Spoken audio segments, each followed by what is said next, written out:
अखिल जगस्वामी साप सदा शिव वल्हारी मणिमल्ल संहारक ऐश्वर्य प्रदाता शक्तिदाता जय दुरी गणाधीशित आदिरुद्र श्री मातंड भैरवा।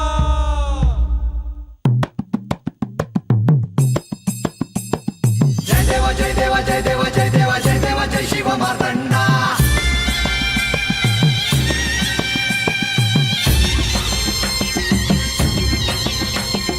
जय देव जय देव जय देव जय देव जय देव जय शिव मार्तंडा। हरिवर्धन मल्हारी तुझी प्रचंड। अगडदुम नगारा सोन्याची जेजुरी देव गेले जेजुरा निळा घोडा। अगडदुम नगारा सोन्याची जेजुरी देव गेले जेजुरा निळा घोडा। पाव में तोडा कमरी कर पटा मिहिर मस्तकी तुरा। खोबऱ्याचा कुटका भंडाऱ्याचा भडका बोल अहंकारा सदानंदाचा येळकोट सदानंदाचा येळकोट। जय देव जय देव जय देव जय देव जय देव जय शिव मार्तंडा। जय देव जय देव जय देव जय देव जय देव जय शिव मार्तंडा। हरिवर्धन मल्हारी तुझी प्रचंड। जय देव जय देव जय देव जय देव जय देव जय शिव मार्तंडा। हरिवर्धन मल्हारी तुझी प्रचंड।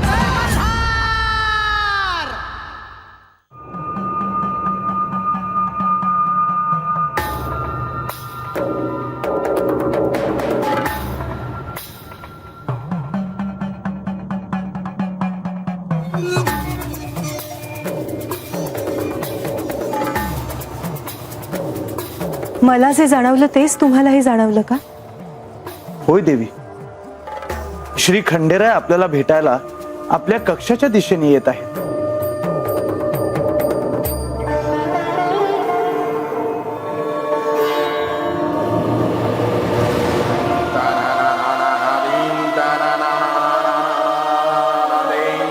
प्रधानजी, लक्ष्मी देवी,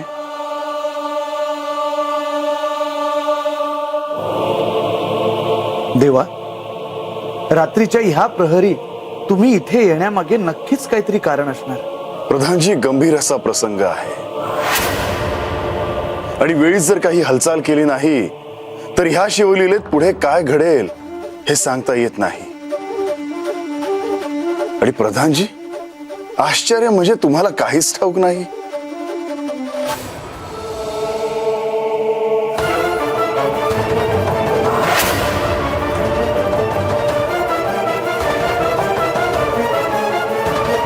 देवा, माझ्या लक्षात आले आहे. मुनिवर त्यांच्या शिष्येला म्हणजेच बाणाईला पडलेल्या प्रश्नांचे समाधान करण्यासाठी तिच्याकडे गेले आहे. परंतु ह्यात काळजी करण्यासारखं काय कारण आहे हे मला समजत नाही. नारद मुनी बानूचे गुरु आहेत आणि जे घडतं आहे त्याचं आपल्या शिष्येला समाधानकारक उत्तर मिळत नसेल तर एक गुरु म्हणून तिला सहाय्य करणं हे त्यांचं दायित्व आहे. होय लक्ष्मी देवी, पण आपणही जाणता की या आख्यानामध्ये म्हाळसा आणि बानू यांना आधी त्यांच्या मूळ रूपाचे स्मरण कोणाला होणार आहे यामध्ये जणू चढाओढच लागली आहे. त्यात नारद मुनींकडून त्यांच्या नकळत बानूला अशा काही गोष्टी सांगितल्या जाऊ शकतात जेणेकरून बानूला तिच्या मूळ रूपाचे सहज स्मरण होऊ शकते. आणि हे होणे योग्य नव्हे. म्हणजे म्हाळसा देवींना आधी त्यांच्या मूळ रूपाचं स्मरण व्हावं अशी आपली इच्छा आहे का? नाही, मी तसे काही म्हणालो नाही. तुम्ही म्हाळसा देवींचे गुरु आहात. म्हाळसा देवींना त्यांच्या मूळ रूपाबद्दल काही गोष्टी कळाव्यात म्हणून तुम्ही देखील त्यांना मार्गदर्शन करणार आहातच ना. मग नारद मुनींनी बानूला काही गोष्टी सांगितल्या तर त्यात काही चूक आहे असं मला नाही वाटत. देवी, हा कोणताही सामना नाही किंवा ही कोणतीही स्पर्धाही नाही. श्री म्हाळसा देवींना आणि बाणाईला त्यांच्या मूळ रूपाचे स्मरण होणे हे ह्या कृतयुगातील शिवलीलेचा एक महत्त्वाचा टप्पा आहे. आपण कितीही नाही म्हणलं, लोकांच्या दृष्टीने ही एक स्पर्धाच आहे. त्यामुळे हे सारं निपक्षपातीपणे व्हावं असं मला वाटतं. आणि त्यात काही गोष्टी बानूला जर कळत नसतील तर तिचे गुरु म्हणून नारद मुनींनी तिच्या शंकांचं निरसन करणं हे आवश्यकच आहे. बानू, हे सगळं त्यांना माहित आहे की नाही याही पेक्षा तुला या आख्यानातून काय कळले हे महत्वाचे आहे. बानू, तू हे विसरते आहेस की मी इथे तुझ्या शंकांचं समाधान करायला आलो आहे. तुला असा एखादा प्रश्न पडला आहे का की ज्याचं तुला समाधानकारक उत्तर मिळालेलं नाही? वय वय वय एकदा म्हाळसाताई राजसभेत असं म्हणल्या होत्या का त्यासनी ठावं आहे का त्यांचा आणि माझा गेल्या जन्मात एकमेकींशी जवळचा संबंध होता. नारायण नारायण. तर महाराज, मला हे विचारायचं आहे का आमचा नक्की काय संबंध होता?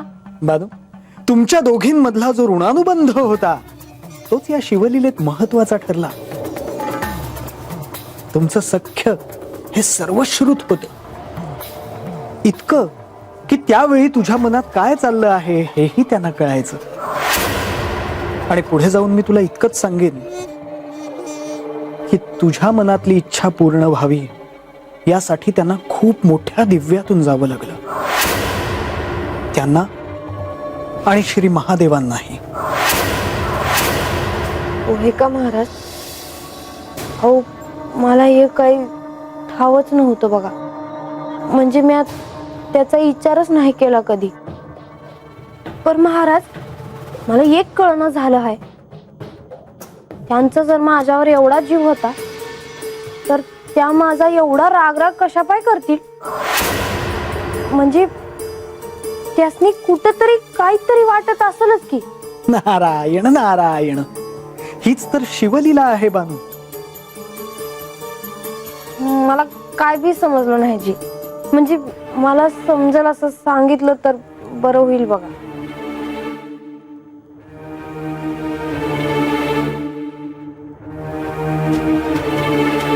हे मात्र विचारू नकोस का, मी इथे तुझी संदिग्धता दूर करायला आलो आहे. पण जर तू मला सारच काही विचारून घ्यायला लागलीस तर मात्र कठीण आहे. असे जर झाले तर आख्यानाचा काहीच उपयोग होणार नाही. चूक झाली जी, पुण्यांदा असं नाही विचारणार मी. मला कळलं आहे का हे समजा माझं मला थोडकायचं आहे. तर महाराज, मला अजून एक प्रश्न पडला आहे बघा. कोणता? माझा आणि पार्वती देवींचा काय बाई संबंध होता होय मागल्या जन्मात?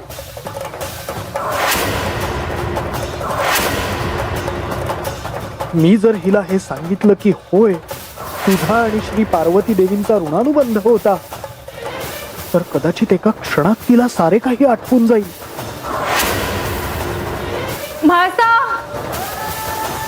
लतिका, काय ग, काय झालं? तू अशी अस्वस्थ आणि घाबरलेली का दिसतेस? काय झालं? काय झालं आहे मला माहित नाही, पण मी आता देवांना अस्वस्थपणे प्रधानजींच्या कक्षाकडे जाताना पाहिले. अस्वस्थपणे?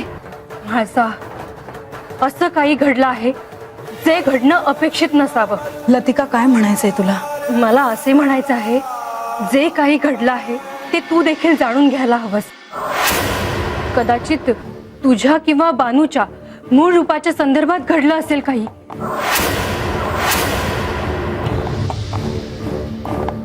तसं असतं तर त्यांनी मला आधी सांगितलं असतं. जशी मी त्यांची पत्नी आहे तशी मी त्यांची शिष्या देखील आहे. आणि जर माझ्या मूळ रूपासंदर्भात काही घडत असेल तर ते मला का नाही सांगणार? ते बानूशी निगडीत असेल तर? ते जर बानूशी निगडीत असेल तर देव तुला सांगणार नाहीत म्हाळसा. म्हणून मी म्हणते आहे, जे काही घडलं आहे ते तू जाणून घ्यायला हवंस. काय घडलं आहे मला कळणं आवश्यक आहे. मला आत्ताच त्यांच्याकडे जायला हवं.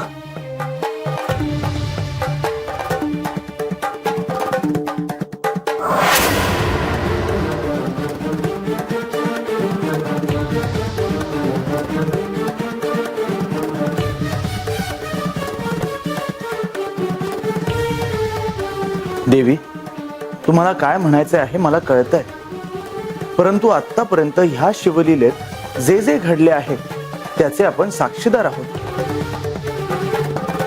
ह्यापुढेही आपल्याला ह्या शिवलीलेत बरंच काही बघायचं आहे, अजून बरंच काही घडायचं आहे. प्रत्येक गोष्ट ही योग्य वेळीच घडणे अत्यंत आवश्यक आहे. वेळेच्या आधी आणि परमनियतीने लिहिलेल्या विधानात जर काही बदल घडला तर सारे सृष्टीचक्रच बदलू शकते. आणि तसे काही घडू नये यासाठी आपण त्यात लक्ष देणे अत्यंत आवश्यक आहे. ह्या सृष्टीचे संतुलन आपणच राखायला नको का? मला केवळ एवढंच म्हणायचं होतं की आत्ता घडतं आहे हा देखील ह्या शिवलीलेचाच एक भाग आहे. कदाचित नारद मुनींनी बानूच्या शंकांचं निरसन करण्यासाठी जाणं हे देखील परमनियतीनंच लिहून ठेवलं असावं. देवी, आपण काय बोलता आहात? आता ह्या क्षणी आपण हा वाद इथेच थांबूया. अहो पण लक्ष्मी देवी, मला देखील काय करावे हे सुचत नव्हते. तेव्हा ह्या परिस्थितीतून प्रधानजीच काहीतरी मार्ग काढू शकतात म्हणून मी तुमची भेट घेण्यासाठी इथवर आलो.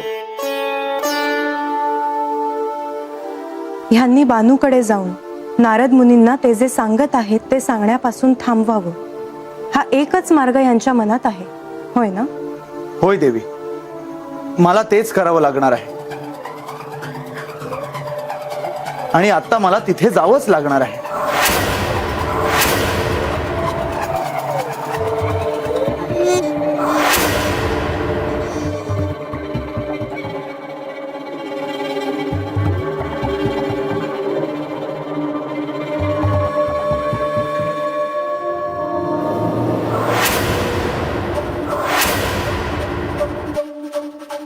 तुम्ही कुठे चालला आहात का बंधू?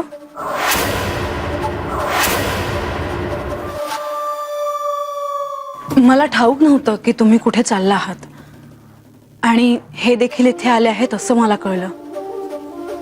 काही घडलंय का?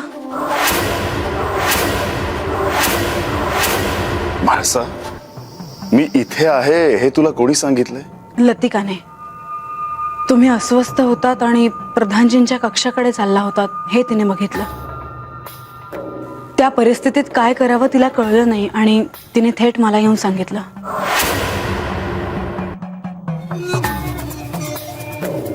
काय घडले आहे? तुम्ही सगळे असे मौन का? नक्कीच काहीतरी घडलं आहे. देवी, गडावर गेले काही दिवस आख्यान सुरू आहे, म्हणून राज्यकारभाराच्या संदर्भात इतर विषयांवर प्रधान म्हणून श्री खंडेरायांशी चर्चा करण्यासाठी मला वेळच मिळाला नव्हता. म्हणून आम्ही भेटलो इतकंच.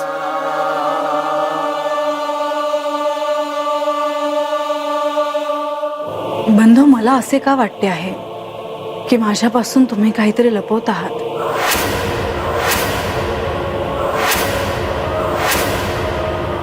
म्हाळसा, तुझ्यापासून काही लपवण्याचा प्रश्नच नाही. मी येताना बघितलं, गडाच्या दरवाजापाशी सेवक सज्ज आहेत, घोडा सज्ज आहे.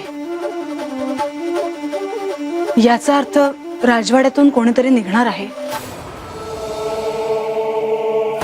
होय, हेच निघणार आहे. राज्यात रात्रीच्या वेळी फेरफटका मारण्याचा नियम आहे, माझे दायित्वच आहे ते. पण याआधी असे घडलेले मला तरी आठवत नाही बंधू. देवी, आता मी खरोखरच माझे दायित्व पार पडण्याकरता जातो आहे. माझ्या बरोबर माझे सेवकही आहेत. रात्री ह्या आधीही मी राज्यात फेरफटका मारायला कित्येकदा गेलो आहे.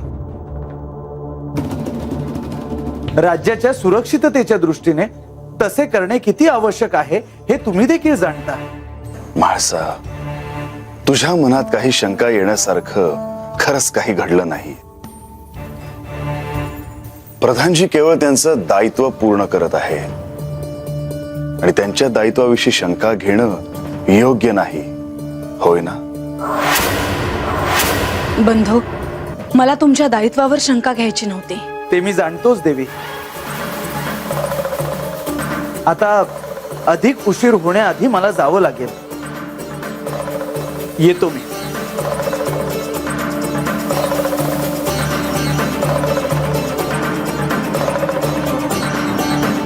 लक्ष्मी देवी, आता आम्ही देखील निघतो. रात्रीचा बराच अवधी झाला आहे.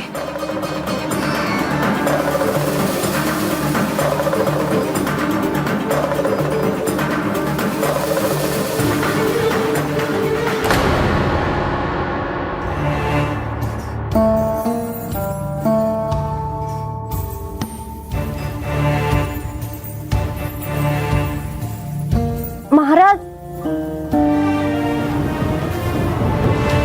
महाराज, अहो तुम्ही काय बी बोलू नकी. मी पुण्यांदा काय बाय चुकीचं विचारलं का जी? नारायण नारायण. बानू, प्रश्न हा चूक किंवा बरोबर हा नाही. प्रश्न हा विचार करण्याचा आहे. तुला असं का वाटलं की तुझा आणि श्री पार्वती देवींचा काही ऋणानुबंध आहे म्हणून? कारण जेव्हा जेव्हा मी त्यांच्याबद्दल ऐकलं आहे तेव्हा तेव्हा माझ्या डोळ्यांमुळे एक बाई उभी राहिली आहे बघा. आणि अगोदर बी मला एक बाई येऊन भेटली बी आहे. आणि आता मला असं वाटतंय का ती मला भेटलेली बाई आणि माझ्या स्वप्नात येणारी बाई या दोन्ही बी पार्वती देवीच आहेत. आणि म्हणून मी तुम्हाला विचारलं का माझा आणि पार्वती देवींचा काय बाय संबंध होता का मागल्या जन्मात?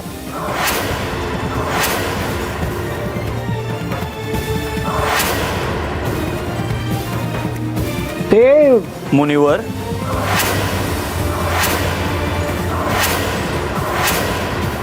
प्रभो प्रभो,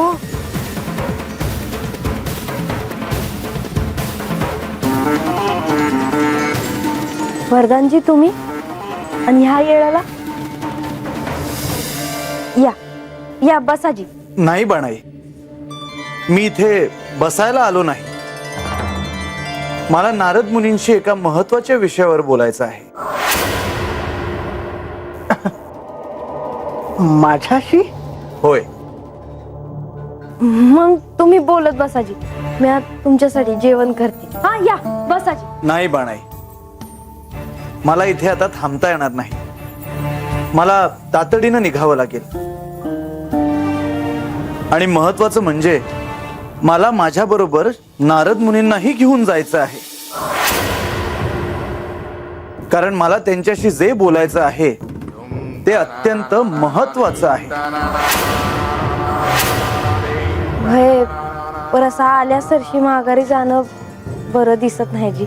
बाणाई, मला तुझ्या मनातला संभ्रम समजतो आहे, परंतु ह्या क्षणी मी फार काळ थांबणार नाही.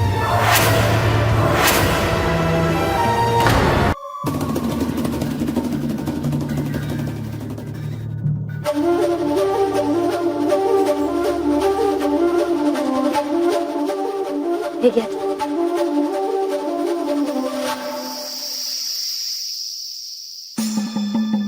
निघायचं मुनिवर? नारायण नारायण. पण माझ्या शिष्येला पडलेल्या प्रश्नांचे समाधान केल्याखेरीज इथून निघणे योग्य दिसणार नाही. मुनिवर, तुम्ही हे जे करता आहात ते अयोग्य आहे. श्री खंडेराय यामुळे अस्वस्थ झाले आहेत. वरदानजी, वैस थांबले असते तर बरं झालं असतं बघा. नाही बाणाई, मला ठाऊक आहे की आता तुझ्या मनात अनेक अनुत्तरित प्रश्न आहेत ज्याची उत्तरं नारद मुनी देऊ शकतात. परंतु आता त्याही पेक्षा महत्वाच्या विषयावर आम्हाला बोलायचं आहे. बानू, तू निश्चिंत राहा. आतापर्यंत मी जे तुला ज्ञान द्यायचा प्रयत्न केला आहे त्याच्या आधारे तुला यशाचा मार्ग सापडो अशी आशा करतो. शुभम भवतु.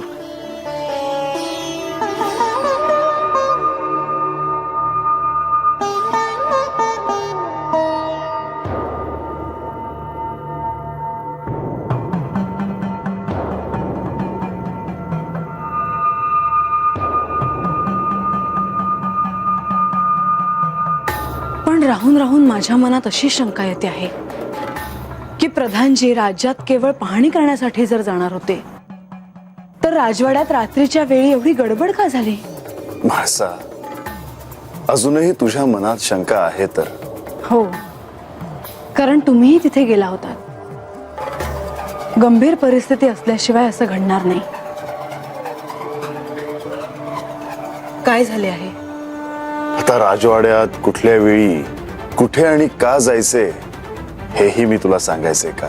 हो, महत्वाचे काही घडणार असेल किंवा महत्वाचे काही घडले असेल तर मला नक्कीच सांगायला हवे. हे आपण नंतर ठरवू. बानूकडे काही घडलं आहे का? म्हाळसा, तू तिचा प्रमाणाबाहेर विचार करते आहेस असे नाही वाटत तुला? असेलही, कारण आधी मी बेसावध होते तेव्हा इतकं सगळं घडलं. ह्यानंतर बेसावध राहायचे नाही असे ठरवले आहे.